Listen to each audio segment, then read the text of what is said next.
Big twist, ಕೊನೆಗೂ ಸಿದ್ದರಾಮಯ್ಯಗೆ ಮಂಡಿಯೂರಿದ ಸಾದಿಕ್ ಪೈಲ್ವಾನ್. ಸ್ಪರ್ಧೆಯಿಂದ ಹಿಂದೆ ಸರಿಯೋದಾಗಿ ಸಿಎಂ ಎದುರು ಘೋಷಣೆ. ಬಗ್ಗಲ್ಲ ಎಂದು ಸಿಎಂ ಮನವೊಲಿಕೆಗೆ ಬಗ್ಗಿದ ಸಾದಿಕ್ ಪೈಲ್ವಾನ್. ದಾವಣಗೆರೆ ದಕ್ಷಿಣದಲ್ಲಿ ಬಂಡಾಯ ಕಾಂಗ್ರೆಸ್ನಿಂದ ಸಾದಿಕ್ ಪೈಲ್ವಾನ್. ಸೂಟ್ ಕೇಸ್ ಇಸ್ಕೊಂಡು ಕಣದಿಂದ ಹಿಂದೆ ಸರಿದಿದ್ದಾರೆ. ಕೋಟಿ ಡೀಲ್ ಆಗಿದೆ ಎಂದು ಹಲವರಿಂದ ಟೀಕೆ. ಸಾದಿಕ್ ಪೈಲ್ವಾನ್ರನ್ನ ತರಾಟೆಗೆ ತೆಗೆದುಕೊಂಡ ಜನ. ಸೇಲ್ ಆಗ್ಬಿಟ್ರ ಪೈಲ್ವಾನ್ ಅಂತ ಜನರಿಂದ ಪ್ರಶ್ನೆ. ಗುಲಾಮ ಅಂತ ಪ್ರೂವ್ ಆಯ್ತು. ಪೈಲ್ವಾನ್ ಹೆಸರಿಗೆ ಕಳಂಕ. ಸಮಯ ಸಾಧಕ ಪೈಲ್ವಾನ್ ಅಂತ ಹಿಗ್ಗಾಮುಗ್ಗ ಟೀಕೆ. ಕೊನೆಗೂ ಸಿಎಂ ಸಿದ್ದರಾಮಯ್ಯ ಅವರ ಮನವೊಲಿಕೆ ಯಶಸ್ವಿಯಾಗಿದೆ. ಕಣದಿಂದ ಹಿಂದೆ ಸರಿದಿದ್ದಾರೆ ಸಾದಿಕ್ ಪೈಲ್ವಾನ್. ಸಿಎಂ ಸಿದ್ದರಾಮಯ್ಯ ಮಾತುಕತೆ ಸಫಲವಾಗಿದೆ. ಸಮರ್ಥ ಶಾಮನೂರುಗೆ ಇದ್ದಂಥ ಚಿಕ್ಕ ಅಡ್ಡಿ ಕೂಡ ಇದೀಗ ನಿವಾರಣೆ ಆದಂತಾಗಿದೆ. ಸಿಎಂ ಎದುರಲ್ಲೇ ಕಾಂಗ್ರೆಸ್ ಪಕ್ಷದ ಅಭ್ಯರ್ಥಿ ಶಿವಶಂಕರಪ್ಪ ಅವರ ಮೊಮ್ಮಗ ಸಮರ್ಥ್ಗೆ ಬೆಂಬಲ ನೀಡೋದಾಗಿ ಸಾದಿಕ್ ಪೈಲ್ವಾನ್ ಘೋಷಣೆಯನ್ನ ಮಾಡಿದ್ದಾರೆ. ಆದ್ರೆ ನಾಮಪತ್ರ ಸಲ್ಲಿಕೆಗೆ ನಿನ್ನೆಯೇ ಕೊನೆಯ ದಿನವಾಗಿದ್ರಿಂದ ನಾಮಪತ್ರವನ್ನ ಹಿಂದೆ ಪಡೆದುಕೊಳ್ಳಲು ಸಾದಿಕ್ ಪೈಲ್ವಾನ್ಗೆ ಸಾಧ್ಯವಾಗಲ್ಲ. ಇದೀಗ ಸಮರ್ಥ್ಗೆ ಬೆಂಬಲ ಘೋಷಿಸುತ್ತಿರೋದ್ರಿಂದ ಕ್ಯಾಂಪೇನ್ ಮಾಡದೆ ತಟಸ್ಥರಾಗೋದಕ್ಕೆ ತೀರ್ಮಾನಿಸಿದ್ದಾರಂತೆ ಸಾದಿಕ್ ಪೈಲ್ವಾನ್. ಆದ್ರೆ ಕಣದಿಂದ ಹಿಂದೆ ಸರಿದಿದ್ದಕ್ಕೆ ಸಾದಿಕ್ ಪೈಲ್ವಾನ್ ವಿರುದ್ಧ ಭಾರೀ ಜನಾಕ್ರೋಶ ವ್ಯಕ್ತವಾಗ್ತಾ ಇದೆ. ಸೂಟ್ ಕೇಸ್ ಇಸ್ಕೊಂಡು ಸೈಲೆಂಟ್ ಆಗಿದ್ದಾರೆ. ಕೋಟಿ ಡೀಲ್ ಆಗಿದೆ, ಸೇಲ್ ಆಗಿದ್ದಾರೆ ಸಾದಿಕ್ ಪೈಲ್ವಾನ್ ಅಂತ ಟೀಕೆ ವ್ಯಕ್ತವಾಗ್ತಾ ಇದೆ.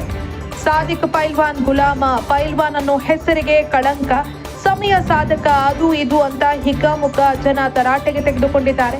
ಈ ಬೆಳವಣಿಗೆ ಮುಂದೆ ಯಾವ ರೀತಿ ವಿದ್ಯಮಾನಕ್ಕೆ ನಾಂದಿ ಹಾಡುತ್ತೆ ಅನ್ನೋದನ್ನ ಕಾದ್ ನೋಡಬೇಕಾಗಿದೆ.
ಜೀನಿ ಸ್ಲಿಮ್ ತಗೊಳಕ್ಕೆ ಸ್ಟಾರ್ಟ್ ಮಾಡಿದ್ನು ಅವಾಗ ಮಂತ್ಲಿ ಪೀರಿಯಡ್ಸ್ ಆಗ್ತಾ ಇದೀನಿ. PCOD ಪ್ರಾಬ್ಲಮ್ ನಾರ್ಮಲ್ ಆಗಿದೆ, ಥೈರಾಯ್ಡ್ ನಾರ್ಮಲ್ ಆಗಿದೆ. ಪೀರಿಯಡ್ಸ್ ಎಲ್ಲ 6 ಮಂತ್ ಆದ್ರೂ ಆಗ್ತಾ ಇದಿಲ್ಲ, ಇವಾಗ ರೆಗ್ಯುಲರ್ ಪೀರಿಯಡ್ಸ್ ಆಗ್ತಾ ಇದೆ. ಜೀನಿ ಸ್ಲಿಮ್ ನ ಯೂಸ್ ಮಾಡಿ 8 ತಿಂಗಳಲ್ಲಿ 55 kg ಸಣ್ಣ ಆಗಿದ್ದಾರೆ. ಜೀನಿ ಸ್ಲಿಮ್ ತಗೊಳ್ಳಿ, ಬೇಗ ಸಣ್ಣ ಆಗ್ತೀರಾ, ಫ್ಯಾಟ್ ಲಾಸ್ ಆಗ್ತದೆ. ಜೀನಿ ಸ್ಲಿಮ್ ನ ಯೂಸ್ ಮಾಡಿ 100% ಯಾವುದೇ ಸೈಡ್ ಎಫೆಕ್ಟ್ ಇಲ್ದಂಗೆ ಸಣ್ಣ ಆಗ್ತೀರಾ. ಇಂತಹ ನೈಜ ಕುತೂಹಲ ಭರಿತ ಸುದ್ದಿಗಳು ನಿಮಗೆ ಸಿಗಬೇಕಂದ್ರೆ ರಾಜ್ಯದ ಪ್ರತಿಷ್ಠಿತ ಜನಪರ ಡಿಜಿಟಲ್ ಸುದ್ದಿ ಮಾಧ್ಯಮ ಪಬ್ಲಿಕ್ ಇಂಪ್ಯಾಕ್ಟ್ ಚಾನೆಲ್ ಅನ್ನು ಯೂಟ್ಯೂಬ್ನಲ್ಲಿ ಸಬ್ಸ್ಕ್ರೈಬ್ ಮಾಡ್ಕೊಳ್ಳಿ. ವಿಡಿಯೋ ಇಷ್ಟವಾದರೆ ಲೈಕ್ ಮಾಡಿ, ನಿಮ್ಮ ಇಷ್ಟದವರಿಗೆ ಶೇರ್ ಮಾಡಿ ನಮ್ಮನ್ನು ಪ್ರೋತ್ಸಾಹಿಸಿ. ಹಾಗೆಯೇ ಫೇಸ್ಬುಕ್ನಲ್ಲಿ ಪಬ್ಲಿಕ್ ಇಂಪ್ಯಾಕ್ಟ್ ಫಾಲೋ ಮಾಡೋದನ್ನು, ಇನ್ಸ್ಟಾದಲ್ಲಿ ಜೊತೆಯಾಗೋದನ್ನು ಮಿಸ್ ಮಾಡಬೇಡಿ. ಜಾಹೀರಾತು ಹಾಗೂ ಬಿಸ್ನೆಸ್ ಪ್ರಮೋಷನ್ಗಾಗಿ ಸಂಪರ್ಕಿಸಿ 9606037450 ಅಥವಾ 9353224116. ಇದು ಪಬ್ಲಿಕ್ ಇಂಪ್ಯಾಕ್ಟ್, ಜನಶಕ್ತಿಯೇ ನಿರ್ಣಾಯಕ.